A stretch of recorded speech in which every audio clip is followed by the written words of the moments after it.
Buenas tardes. Primero una aclaración, aunque se hable de la historia como fundamento en este artículo que se va a presentar, la realidad es que se utiliza como base, como argumento y como justificación del desarrollo socioeconómico en el medio rural.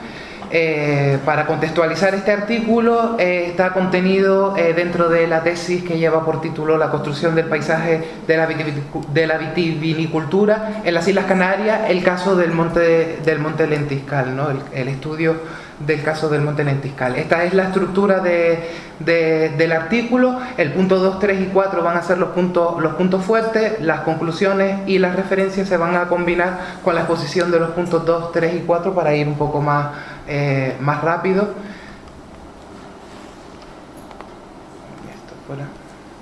Y en esta parte, en la parte derecha de ustedes, lo que va a aparecer es el desarrollo del proceso de la tesis, para que así se pueda entender un poco las metodologías utilizadas y lo que se ha avanzado hasta ahora en la tesis. A modo de introducción, pues bueno, el medio rural hasta ahora había seguido reglas medioambientales o reglas urbanísticas, cuando en realidad no ha sido realmente un medio natural y ni siquiera sus asentamientos rurales son realmente ciudades.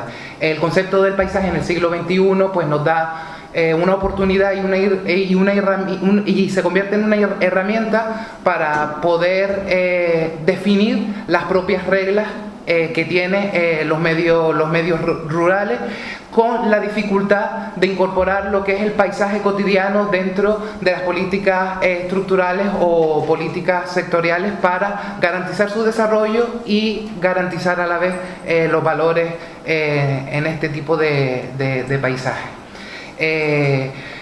El segundo punto, en un intento siempre de buscar la definición que me convenciera para paisaje, la realidad es que no existe y se convierte en un estudio de evolución del concepto. Para mí el paisaje nace en el siglo XVII en Holanda, es un concepto que nace del mundo de las bellas artes, y es cuando el paisaje se convierte en protagonista de dibujo, de los bocetos, de diferentes elementos plásticos, donde se reconocen lugares a través de sus elementos característicos, ya sean arquitectónicos, ya sean skyline, como en el caso de la vista de Ámsterdam, o espacios naturales con sus asentamientos. Nace una nueva forma de entender el territorio, por lo tanto hay muchos autores que lo llaman a esta forma de mirar el territorio de una forma distinta. Es un proceso cultural, otros dicen que es un proceso mental, más individual, y está el concepto de Alan Rogers, que es la artealización, en donde incluso es capaz de distinguir entre los artealizadores in visu, que son el proceso mental que hacen los artistas para representar el paisaje, y los artealizadores in situ, que son los profesionales que intervienen en el paisaje. A lo largo del siglo XIX, con la evolución de las disciplinas científicas y de las diferentes profesiones, siempre se ha intentado lo que yo llamo poseer el concepto de su propia disciplina.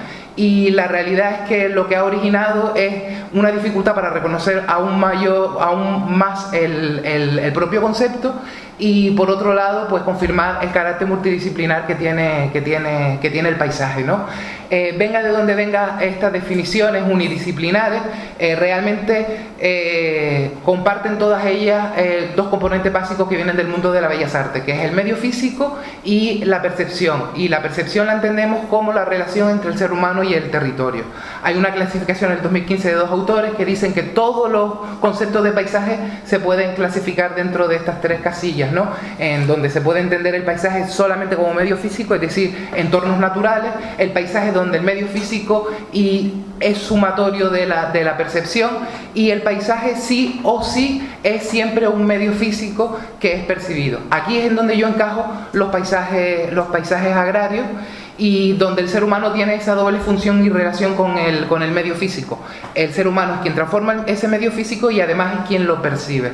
En la segunda, pues, hay muchos humanistas que esa relación de percepción con el medio físico la tienen con respecto a las emociones o los sentimientos, pero no es la forma más ideal o más científica para poderlo clasificar. La revolución del concepto viene a partir de los años 60. Entiendo que no se pueda leer absolutamente nada, pero es un esquema bastante amplio y bastante grande.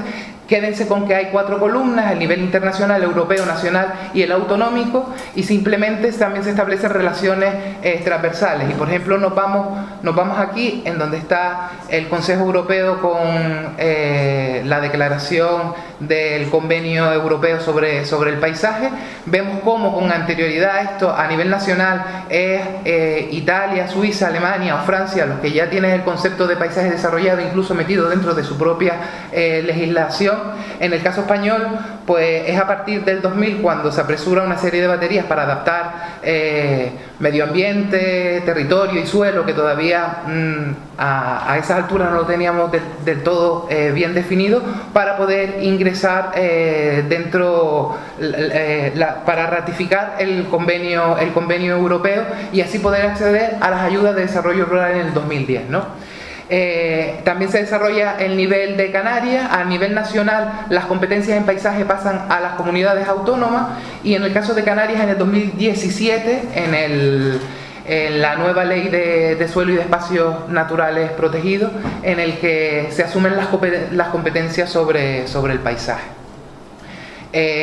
Para concluir este punto número 2, a nivel internacional, la UNESCO le da el valor de patrimonio al paisaje, pero con un alto valor estético y con un alto valor de excepcionalidad, en donde nos recuerda al concepto en el origen pictórico.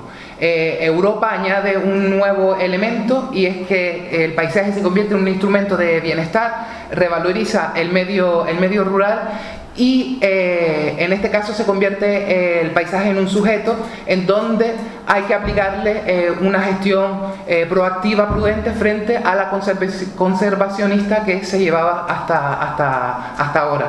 A nivel nacional, es el Plan Nacional del Paisaje, el instrumento que nace en el 2012, el que consigue integrar el paisaje, estudiarlo, gestionarlo y introducirlo dentro de las políticas sectoriales.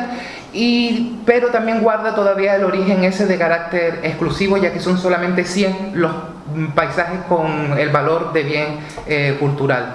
Y en el caso de Canarias, pues en la ley, que a lo largo de todo su desarrollo utiliza el concepto de diferente manera, pues habla de los aspectos característicos del valor patrimonial que tienen los aspectos característicos del paisaje, y que vienen definidos por su configuración natural o de la acción del hombre.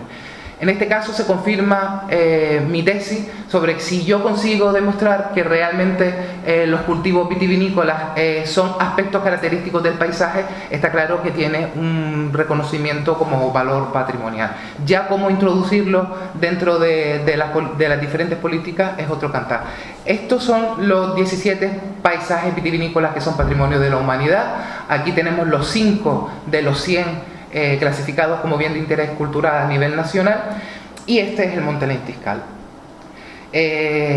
Para poder caracterizar el paisaje vitivinícola y estudiarlo, se ha definido 2 tipos de variables: las variables formales y las variables espaciales y de relación.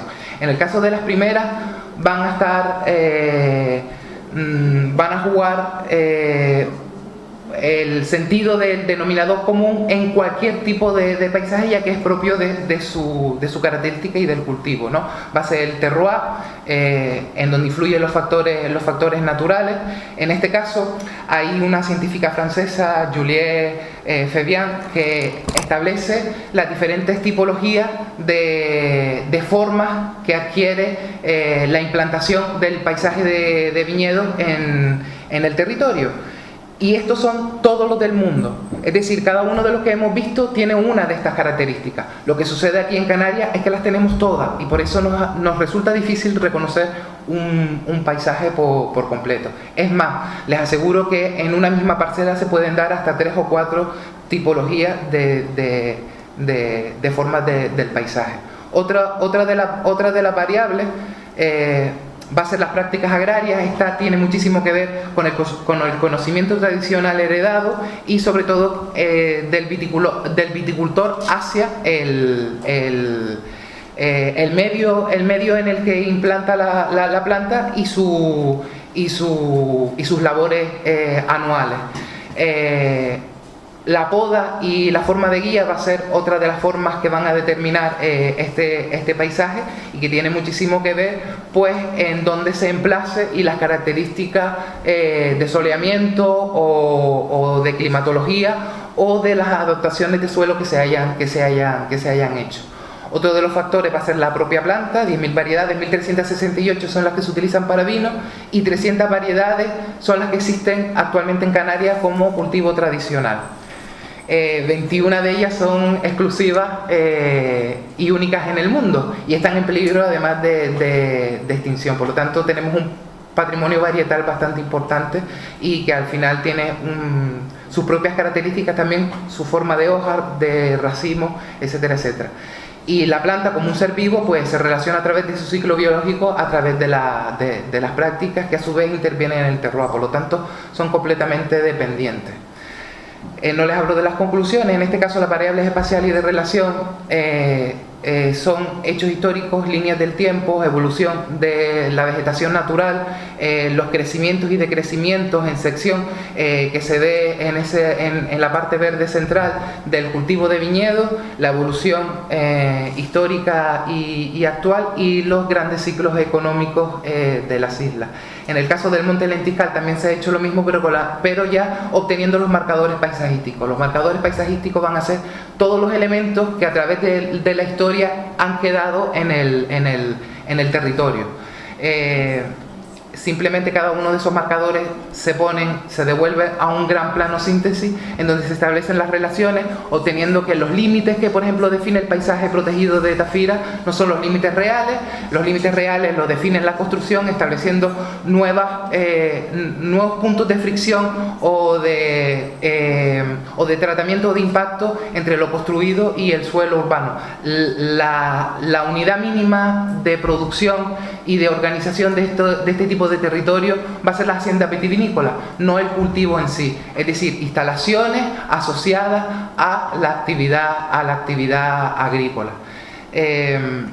Simplemente decirles que subir al monte en pirata y echarle vino tinto al coche porque no arranca es más que una canción popular, es la identidad de una comunidad que se identifica a través del canto hacia su paisaje. Y eso es lo interesante de conservar en un desarrollo sostenible y en el equilibrio entre los valores y los posibles desarrollos. Muchas gracias.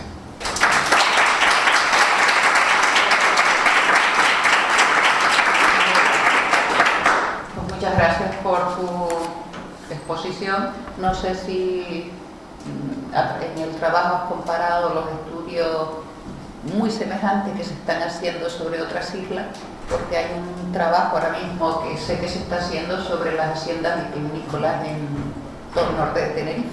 Entonces sí, puede ser un estudio comparativo bastante significativo, sí, sobre todo porque también podrías tener la posibilidad a partir de ahí de intervenir en un proyecto, ¿no? Claro, sí.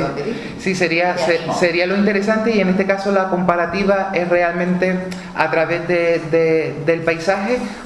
He seleccionado uno de cada isla, y en este caso el tema de las haciendas como unidades paisajísticas es una conclusión del trabajo desarrollado hasta ahora, pero que es muy interesante de hacer, porque el elemento patrimonial no está en el lagar o en la bodega o en la vivienda principal, sino en el conjunto y como unidad productiva.